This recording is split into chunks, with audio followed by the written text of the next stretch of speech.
Opportunity to go 4th and 3. They decide to punt the ball. Conservative, a little controversial. And then the Packers just rip their hearts out for 5 minutes, just getting first down after first down after first down. Chiefs never would get the ball back. They would lose by 7, 5 and 3, 3 losses in a row at Arrowhead. Here's Coach Andy Reid after the game.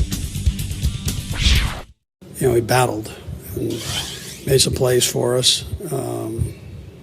He'll go back and look at it, and a couple he wanted back, but heck, he did a pretty respectable job there. So I didn't feel rushed. I mean, in a game, I think there's going to be a lot of things to correct.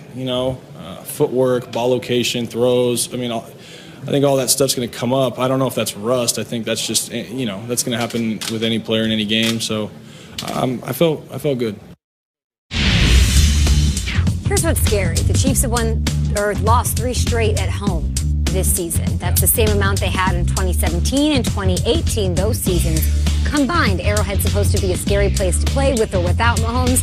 I give Andy Reid a lot of credit for what he did in the first half, leading them back. They had the lead going into halftime with Matt Moore, him scheming him up and getting things done. And then that 4th and 3 happens, Triggs. And it's controversial and it's being criticized online. And I get maybe why he did it. If it was Mahomes, it might have been a different situation, right? You trust him to get it done. But with 5 minutes left, you're expecting to get the ball back because you expect your defense to get it back for you. The defense could not make a stop when they needed it all game. They allowed 31 points to a Packers team that was without Davante Adams and just, without.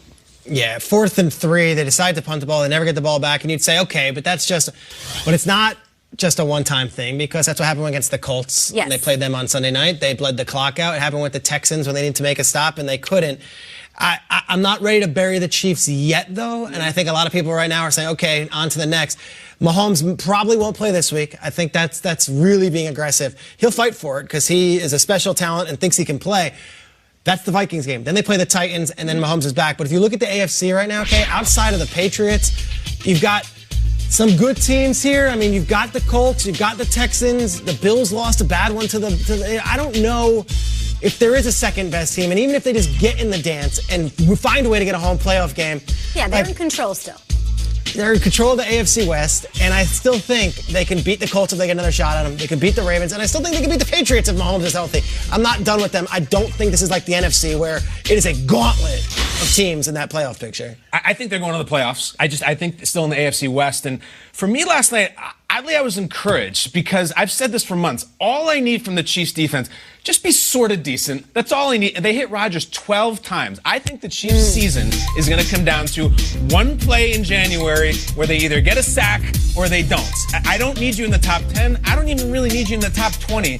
But when I see Rodgers, who's the most savvy guy in the field, hit him 12 times, I need one of those in January, and I think Mahomes will do the rest. So in a way, 5 sacks and 12 hits, we're getting towards decent, and I like it. That's all I'm asking. Yeah, that team didn't look like a team that was giving up on the season. No. Pat Mahomes is on the sideline with a smile on his face because he's thinking, I don't need to rush back if we're playing this well up against Aaron Rodgers, who could end up being the league's MVP. I saw Travis Kelce dancing for 4 quarters straight, Tyreek Hill. All these guys were having fun, which means they're looking at each other saying, we have what it takes to hold down the fort until our quarterback gets back. I mean, just think about that for a second.